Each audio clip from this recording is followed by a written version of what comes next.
యేసుక్రీస్తు పుట్టిన తర్వాతంట ఆయన 8వ దినాన్న తీసుకొచ్చి దేవాలయంలో సున్నతి చేస్తారు తల్లిదండ్రులు. 8th డే సున్నతి చేసిన తర్వాత అక్కడ నుండి వెనక్కి వెళ్ళి చూస్తే 8 రోజులు డిసెంబర్ 25 యేసుక్రీస్తు పుట్టిన రోజు.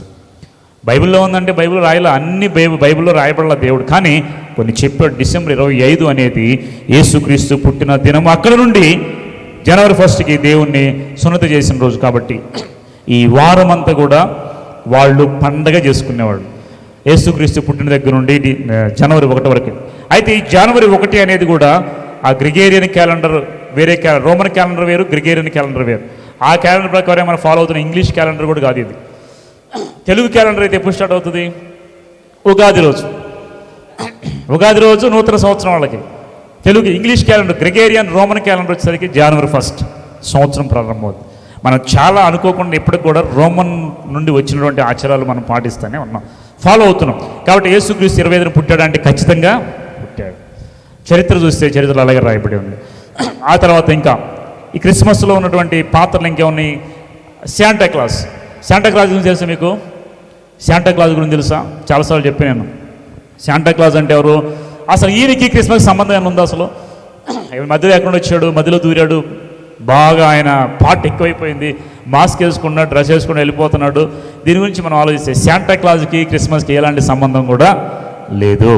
మరి ఎందుకు ఆయన తీసుకొచ్చి క్రిస్మస్ టైం ఇరికిచ్చి వ్యాపారం చేస్తున్నారంటే దాని గురించి ఒక హిస్టరీ ఉంది. ఈయన సెయింట్ లూయిస్ లూసి అన్నటువంటి ఒక దేశంలో ఆయన ఏం చేశారంటే అక్కడ పుట్టాడు. తల్లిదండ్రులు చనిపోయారు. చాలా ఆస్తి ఉంది ఆయనకి. తన పెద్దనాన్న అనేటువంటి ఒక ఆయన దగ్గర పెరిగాడు. ఆయన బిషప్ అంట. ఆయన దగ్గరికి వచ్చి ఈయన అనేక విషయాలు బైబిల్ గురించి నేర్చుకొని ప్రభువుని అంగీకరించాడు. అంగీకరించిన తర్వాత ఈయనకున్న ఆస్తి మొత్తాన్ని ఏం చేసేసాను, నాకు ఇంత ఆస్తి ఉంది, నేను ఏం చేసుకుంటాను, ఈ ఆస్తిని ఎలాగైనా పేదలకు ఇచ్చేయాలని నిర్ణయించుకొని తీర్మానం చేసుకొని కొంతకాలానికి మంచి బిషప్ అయిపోయాడు ఆయన. ఆయనంట ఒక నిర్ణయం తీసుకున్నంట, నా ఆస్తి మొత్తాన్ని పేదలకు ఇచ్చేద్దాం అనుకున్నాడు. అనుకుని ఆయన ఏం చేశాడంటే ఒక పేద ఆయనకి 3 కుమార్తెలు ఉన్నారు. ఆయనంట పెళ్ళిళ్ళు చేయలేక బానిసలుగా అమ్మేస్తున్నాడంట. ఈ విషయము సెయింట్ నికోలస్కి తెలిసింది. ఆయన పేరు సెయింట్ నికోలస్ అంటారు. ఇది తెలిసినప్పుడు ఎలాగైనా ఇంకా సహాయం చేయాలని ఒకరోజు ఆ ఇంటికి వెళ్ళి డబ్బు బంగారం మూట ఇంట్లో పడేసి వచ్చాడు. లేచి చూడగానే ఆ పేదవాడు సంతోషంతో పొంగిపోయి తన పెద్ద కుమార్తెకి వివాహం చేసుకున్నాడు. మళ్ళీ కొంతకాలం తర్వాత మరి 2వ కుమార్తె వివాహం ముందు కూడా ఇట్లా వెళ్ళి డబ్బులు పడేశాడు. ఆయనకి అర్థం కాల, ఎవరు పెడుతున్నారు, ఎవరు ఇస్తున్నారు నాకు తెలియదు, ఎలాగైనా తెలుసుకోవాలని 3వ కుమార్తె వివాహం కూడా పెట్టుకొని కాచుకొని కూర్చున్నాడు, ఎలాగైనా ఆయన పట్టుకోవాలని.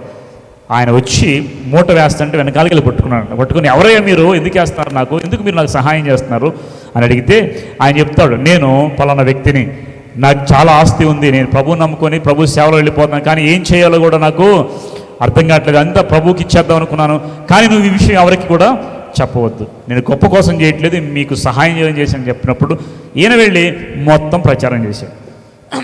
ఆయన ఎలా ఉంటాడు తర్వాత? బిషప్ అయిపోయాడు. తర్వాత గొప్ప బిషప్ అయిపోయి ఆయన ఆస్తి మొత్తాన్ని పేదలకు ఖర్చు పెట్టాడు. బిషప్ అయిన తర్వాత సెయింట్ అనే బిరుదు వచ్చింది ఆయనకి. నికోలస్ అలా సెయింట్ నికోలస్ అయ్యాడు. ఆయననే క్రిస్మస్ తాత. ఆయన పేరు మీద ఏం చేసేవాడు తెలుసా? ఆయన పేరు మీద ప్రతిసారి క్రిస్మస్కి గిఫ్ట్లు ఇవ్వడం ఆయన చూసి ఒక మాదిరి పెట్టుకున్నారు అంతే. వినండి జాగ్రత్తగా. క్రిస్మస్ అయిన పాత్ర ఏంటంటే ఆయన అన్నీ ఉన్నా కానీ అన్నీ పోగొట్టుకొని అందరికి ఇచ్చాడు. దేవుడు కూడా అన్నీ పోగొట్టుకొని ఈ లోకం దిగి వచ్చి మనం రక్షించాడు. కాబట్టి ఈ క్రిస్మస్కి మనం కూడా అనేక మందికి ఆయన్ని పోలి నడుచుకుని ఒక మాదిరికి పెట్టుకున్నారు అంతే. దాన్ని క్రిస్మస్ టైంలో యాడ్ చేసుకున్నారు. కాబట్టి ఆయనకి సంబంధం లేకపోయినా ఆయన మాదిరిగా పెట్టుకొని మనం అనేక మందికి బహుమానాలు ఇచ్చి ప్రభు దగ్గర నడిపించాలని క్రిస్మస్లోకి వచ్చి క్రిస్మస్ తాతను కూడా జాయిన్ చేశారు. క్రిస్మస్ తాత పెద్దవాడు ముసలివాడు అయిపోయాడు. ఆయన్ని చూసి ఈరోజు మనం నేర్చుకోవాలి, తప్పులేదు. ఈ సంవత్సరం ఎంతమందికి ఇచ్చారు మీరు? పేదవాళ్ళకి ఏమైనా ఇచ్చారా? ఇచ్చారా లేదా? ఇవ్వలేదేమో. ఈ జనవరి 1 లోపల ఏదో ఒకటి దయచేసి వాళ్ళకి, పేదవాళ్ళకి ఏదో ఒకటి ఇవ్వండి. ఇస్తేనే మనం వాళ్ళకి కొంచెం ఏదైనా సహాయం చేసినాడు. ఈ విధంగా సెయింట్ నికోలస్ క్రిస్మస్ తాతగా మార్చబడ్డాడు. ఇంకేమైనా ఉన్నాయి క్రిస్మస్లో నేర్చుకోవాల్సినవి? ట్రీ గురించి అయిపోయింది, తర్వాత శాంటాక్లాజ్ గురించి అయిపోయింది, స్టార్ గురించి అయిపోయింది, తర్వాత జ్ఞానుల గురించి అయిపోయింది, గొల్ల గురించి అయిపోయింది, మరియమ్మ గురించి, యేసు గురించి నిన్న చెప్పాను, మనం చెప్పాను. ఇంకేమైనా ఉన్నాయా? ఇంకేమైనా ఉన్నాయా లేదా? ఇప్పుడు క్రిస్మస్ అర్థం ఏంటో చెప్పి నేను ముగించేస్తాను. క్రిస్మస్ అర్థం అంటే క్రీస్తు ఆరాధన మనకు తెలుసు. Yesu Kristu birth plus death కలిపితేనే క్రిస్మస్. బర్త్ అండ్ డెత్, పుట్టుక చావు రెండు కలిపితేనే క్రిస్మస్. యేసుక్రీస్తు వారు ఈ లోకానికి వచ్చి మన కోసం ప్రాణం పెట్టాడు. ఎవరైతే ప్రభువుని అంగీకరించి రక్షణ పొందుతారో వాళ్ళందరూ కూడా క్రిస్మస్ పండుగలో చక్కగా వాళ్ళు ఇన్వాల్వ్ అయినట్టు. రక్షణ పొందకుండా ప్రభువుని అంగీకరించకుండా మీ ఎంత మాత్రం పండుగలు చేసుకునే ఉపయోగం ఉందంటారా? ఏమాత్రం ఉపయోగం లేదు. కాబట్టి క్రీస్తును అంగీకరించి సంపూర్తిగా ఆయన రక్షకునిగా స్వీకరిస్తే అప్పుడే యేసుక్రీస్తు మన కోసం పుట్టినందుకు, మన కోసం ఆయన ప్రాణం పెట్టినందుకు విలువ అనేది మనకు తెలుస్తుంది. ప్రభువు ఎందుకు వచ్చాడు? పాపులను రక్షించడానికి, నశించిన దానిని వెతికి రక్షించడానికి మనిషి కుమారుడు లోకానికి వచ్చాడు. కాబట్టి ఈ క్రిస్మస్ రోజున ఇంకా ప్రభువుని అంగీకరించకపోతే ప్రభు దగ్గరికి వచ్చి మనం ఏం చేయాలి? ప్రభువుని అంగీకరించి ప్రార్థన చేసి ప్రభు సన్నిధిలో రక్షణ పొందినట్టయితే ఖచ్చితంగా మనం ప్రభువుని పెట్టి రక్షణ పొందుకునే అవకాశం. కాబట్టి డెత్ లేకుండా బర్త్ లేదు, బర్త్ లేకుండా డెత్ అనేది లేదు. యేసుక్రీస్తు నీ కోసం నా కోసం శిలువలో మరణించి ప్రాణం పెట్టాడు. కాబట్టి ఆయన యందు విశ్వాసం ఉంచిన ప్రతి వారిని దేవుడు ఏం చేస్తాడంట?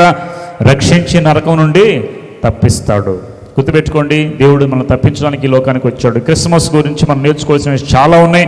వీటన్నిటి గురించి కూడా, గొర్రెల కాపల గురించి ఏం నేర్చుకున్నామంటే యేసుక్రీస్తును కన్నులారా చూశారు, విన్నారు, వెళ్ళి ప్రకటన చేశారు.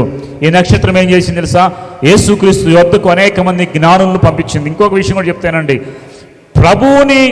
ఎవరైతే ప్రభువుని కలుసుకొని తెలుసుకుంటారో వాళ్ళందరూ జ్ఞానము కలిగిన వారు. ప్రభువుని కనుగొనే ప్రతి ఒక్కరూ జ్ఞానులే. ప్రభువుని కనుగొనని ప్రతి ఒక్కరు జ్ఞానులు కాదు. ఈ లోక జ్ఞానము దేవుని దృష్టిలో వెర్రితనము. కూర్చో. ఈ లోక జ్ఞానము దేవుని దృష్టిలో వెర్రితనము. జ్ఞానం కలిగిన వారు దేవుని తెలుసుకుంటారు, జ్ఞానం లేని వారు బుద్ధిహీనులు, దేవుడు లేని హృదయంలో అనుకుంటారు. జ్ఞానం కలిగిన వారు ప్రభువుని తెలుసుకుంటారు. కాబట్టి జ్ఞానులాగా ఉండడం ప్రయత్నం చేయండి. ఒక నక్షత్రం లాగా మీరు వెలగాలి, అనేక మంది వెలిగించాలి. ఆకాశ మండలం పోలిన నక్షత్రం వల్ల మీరు కూడా వెలగాలి. గొర్రెల కాపుల గురించి నేర్చుకున్నాం, మరియమ్మ గురించి నేర్చుకున్నాం, యేసేపు గురించి. మరియమ్మ గురించి నేర్చుకున్నాం, నా దేవునికి నా దేహం ఇచ్చి నేను మరణమైపోయినా పర్లేదు, నా దేవునికి నేను గర్భాన్ని ఇస్తానని చెప్పి తీర్మానం చేసుకుని చావుకైనా తెగించింది మరియమ్మ. కాబట్టి మరియమ్మ వల్లే మనం కూడా ఆ స్వభావాన్ని నేర్చుకోవాలి. యేసేపు నీతిమంతుడేనండి, అల్లరి చేయకుండా ఆమెను విడనాడాలనుకున్నాడు. కానీ దేవునితో వచ్చి చెప్పినప్పుడు యేసేపు ఆమెను చేర్చుకున్నాడు. ఎంతమంది ఎన్ని మాటలన్నా, అవమానపరిచినా, నిందించినా, దూషించినా యేసేపు మాత్రం మరియమ్మను విడవలేదు. వీళ్ళందరి గురించి చాలా విషయాలు మనం నేర్చుకోవచ్చు. కాబట్టి అన్ని గుర్తుపెట్టుకోండి. దేవుడు ఈ క్రిస్మస్ రోజు మనకు అన్ని విషయాలు నేర్పించి చక్కగా ప్రభువులు ఎదగడానికి, ప్రభువుని అంగీకరించడానికి దేవుడు మనకు సహాయం చేయనుగాక. ఆమేన్. ప్రార్థన చేద్దాం. తల ఉంచండి.